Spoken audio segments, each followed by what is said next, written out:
Welcome friends, आप सभी का स्वागत है मेरे यूट्यूब चैनल डॉगरमेट में। मैं डॉक्टर मिश्रा। अगर अभी भी आप मेरे चैनल को सब्सक्राइब नहीं किया तो प्लीज़ सब्सक्राइब करें, बेल आइकन को हिट जरूर करें जिससे आपको फ्यूचर नोटिफिकेशन मिलती रहेगी। तो चलिए शुरू करते हैं।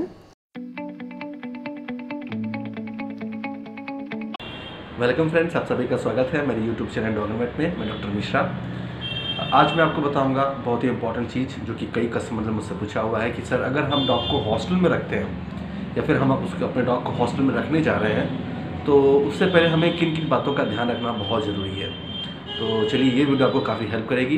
देखिए सर, जब भी हम किसी भी अपने डॉग को हम बाहर आउटिंग करने से पहले अगर हमको उसको डॉग हॉस्टल में रखना है तो हमें कुछ इंपॉर्टेंट पॉइंट्स हैं जिनको वो आपको बहुत ज़रूरी है याद रखना।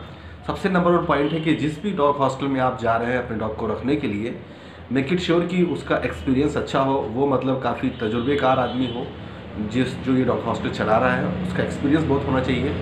क्योंकि अगर आदमी को एक्सपीरियंस नहीं है तो उसको फिर प्रॉब्लम्स आती हैं और वो प्रॉपरली एनिमल की केयर नहीं कर पाता है, ओके, आपकी एब्सेंस में।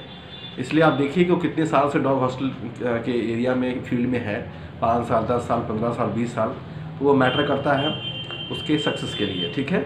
तो नंबर ये चीज़ हो गई। सेकंड इंपॉर्टेंट चीज़ क्या है कि उसका बिहेवियर कैसा है, मतलब कि वो आपसे बात अच्छी तरह से कर रहा है बट वो डॉग के साथ उसका क्या इन्वॉल्वमेंट है, वो एनिमल बिहेवियर के बारे में कुछ जानता है कि नहीं जानता है, तो वो थोड़ा आप समझ लीजिए। क्योंकि वो एनिमल को अपनी नज़र से क्या समझता है तो आप अपने तरीके से उससे एनालाइज कर लीजिए, उससे कुछ बातें कीजिए एनिमल के बारे में, डॉग के बारे में, कुछ स्टोरीज़ के बारे में। तो उससे आप एक एनालिसिस कर लेंगे कि वो डॉग का जो कंसेप्ट है उसके दिमाग में वो कैसा है, ओके।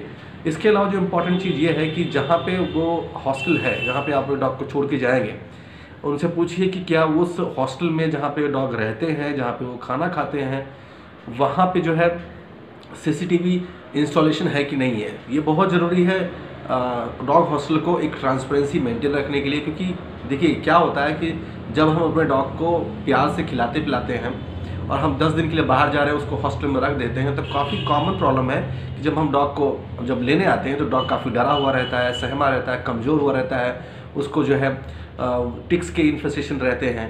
तो आपको बड़ा शॉकिंग लगेगा कि कैसे हो गया, ओके। पैसे भी ज़्यादा चार्ज करते हैं डॉग हॉस्टल वाले, तो उससे ये बहुत ही ज़रूरी है कि आपको देखना कि 10 दिन में मेरा डॉग कैसे रहा है। अगर डॉग हॉस्टल वाले ट्रांसपेरेंट हैं, वो अच्छा काम करते हैं, तो CCTV इंस्टॉलेशन वो रखेंगे।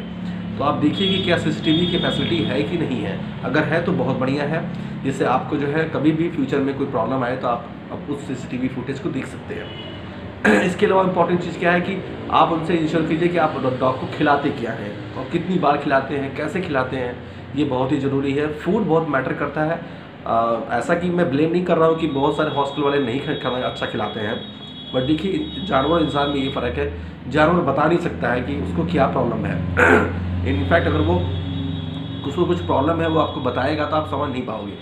यही इसी चीज़ का कई लोग मतलब कि अनवांटेड फ़ायदा उठाते हैं। तो उसमें ये ज़रूरी है कि फूड जो है आपको पूछना ज़रूरी है कि आप अपने हमारे डॉग को क्या खिलाते हैं, ओके। तो फूड बहुत ही मैटर करता है और उसकी हम जांच कर सकते हैं CCTV फुटेज से।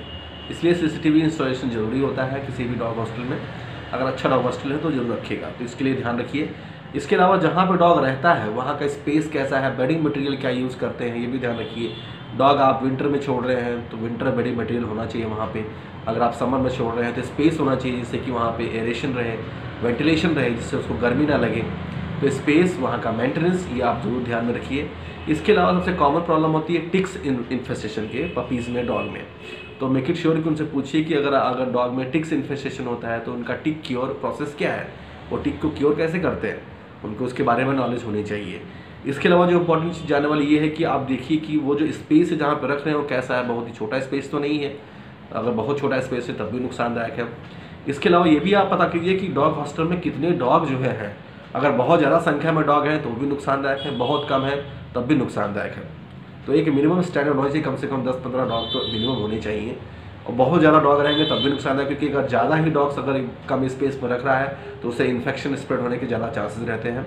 इसलिए आप इंश्योर कीजिए कि ज़्यादा डॉग भी ना रहें हॉस्टल में और कम भी ना रहें। 1-2 डॉग रहेंगे तब उससे उसको बोर्डम महसूस होने लगेगी, उसको लोनलेस फील होने लगेगा आपके डॉग को, जिससे वो सिक हो सकता है। तो एक मिनिमम स्टैंडर्ड होना चाहिए, मिनिमम 10 डॉग्स तो हॉस्टल में होने ही चाहिए। इससे कम रहेगा तब भी नुकसानदायक है, और बहुत ज़्यादा है तब भी नुकसानदायक है। तो ये बहुत ही इंपॉर्टेंट चीज़ें ध्यान देना। कॉल मी फॉर एप्लीकेशन से आप डायरेक्टली मुझसे कॉल कर सकते हैं, क्वेश्चन पूछ सकते हैं, आपकी डॉग क्वेरीज चाहे जो भी हो। इसके लिए आपको बस प्ले स्टोर पे जाना है या आईफोन स्टोर पे जाना है और सर्च करना है कॉल मी फॉर। उसके बाद डाउनलोड कर लीजिए और फिर वहाँ सर्च कीजिए डॉक्टर मिश्रा @CM4, और मैं हाजिर हूँ आपकी सेवा के लिए। Thank you so much.